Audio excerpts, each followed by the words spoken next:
Welcome back. It's your girl Camielle, Janae, and today I am talking specifically to the parents and the teachers. Why? Because yes, school is almost in session.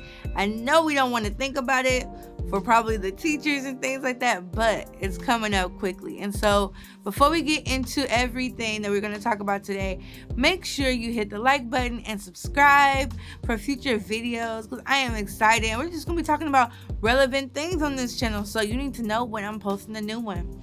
Okay, so parents, I am, if you know me, if you don't, my profession is education. I have a lot of experience with that, even daycare, like watching children within the church, things like that, just supervising kids. And so I have a lot of experience in that area, but what I've found over the years is that there is this disconnect between the expectations that teachers have and parents, what the expectations they may have for what they bring to the table and what the teachers see. And we need to break those down because it's supposed to be a close relationship. And so that's how I want to talk about it. So please comment, let me know if you agree, give me some reasons why, whatever it takes. But on this video, I'm going to talk about the main things that parents, that you can do to set your child up for success this school year. We're not going to dwell on the past. We're not going to do all that. I'm just going to let you know what's something you can do this year to get your child starting off the right way, on the right foot. So I'm going to start off with the things that I feel like is the least amount of work, and then we're going to go to the deeper. Okay, so the first thing is send your child to school with some school supplies. Yeah, that's it. Send your child to school with some school supplies. As a teacher, you would be shocked how many times I have students come in. They might even have a new backpack, things like that, but they don't have any school supplies. And that is so huge because it's showing them that they are being prepared for this new season, this new school year. And I'm telling you, the kids feel good when they can start unpacking their pencils and their crayons and things like that and sorting it in the classroom on their desk, and those who don't have supplies are just sitting there waiting or doing another activity that the teacher assigned. And so the reason why I bring this up is because it's not always the case, and I understand that the argument may be, and again, I want parents to tell me that you don't have money for those school supplies and things like that. And so here is the teacher's point of view, and here's mine. These views are mine, so let that qualifier go out there. These are my views, Camielle Janae's. Ever since your child has been in any type of program, whether you're talking about Head Start or things like that, you have always needed supplies. At the beginning, I know because of my godchildren, things like that, you're going to need to send some diapers, milk for them, whatever, a diaper bag to that daycare, whatever it may be. And they get older and older and things like that. That doesn't stop.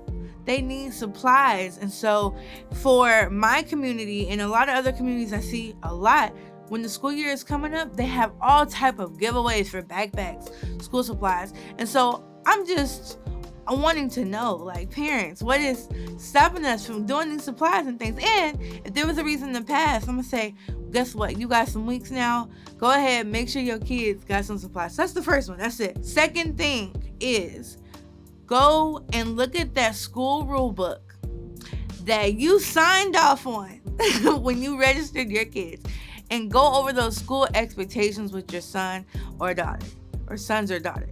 It is so huge. And the reason is because guess what? We not the mama. And so the rules that you set in your household or the things you let your kids do is more than likely going to be different than what teachers expect in the school building. That causes confusion for your kids. And so at home, my mom let me do this, she let me say this. My dad, he don't care if I do this. Whatever the case may be. At school, different rules, different ball game. They can get a talk or repercussions and things for doing those things that would normally be okay at home.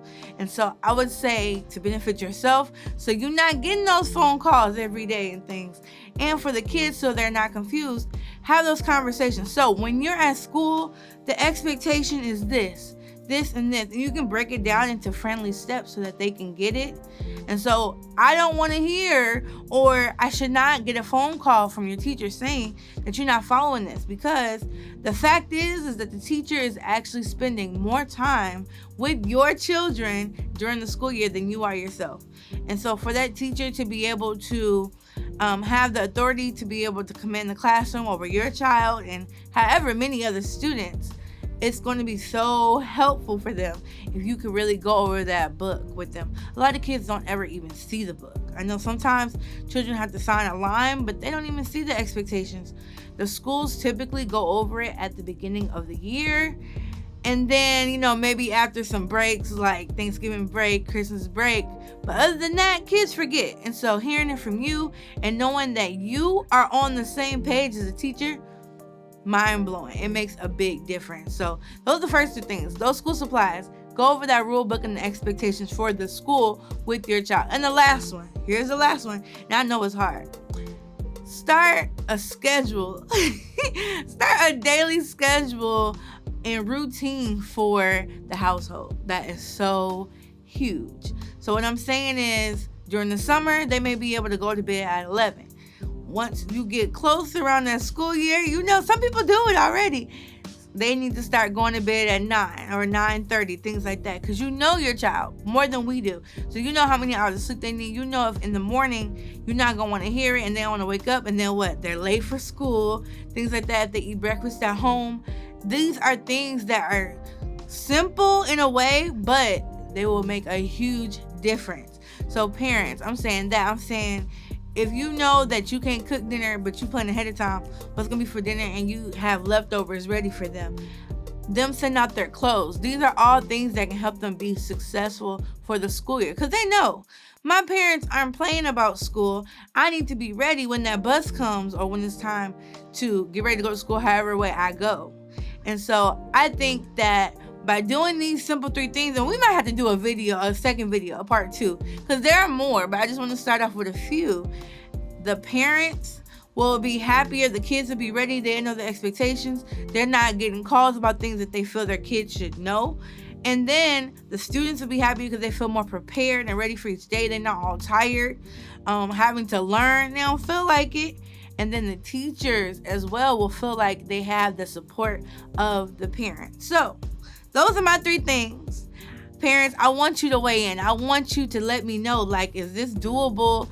Is it not? Do you agree? Talk to me, because I want the kids and I want you all to have a great school year this year.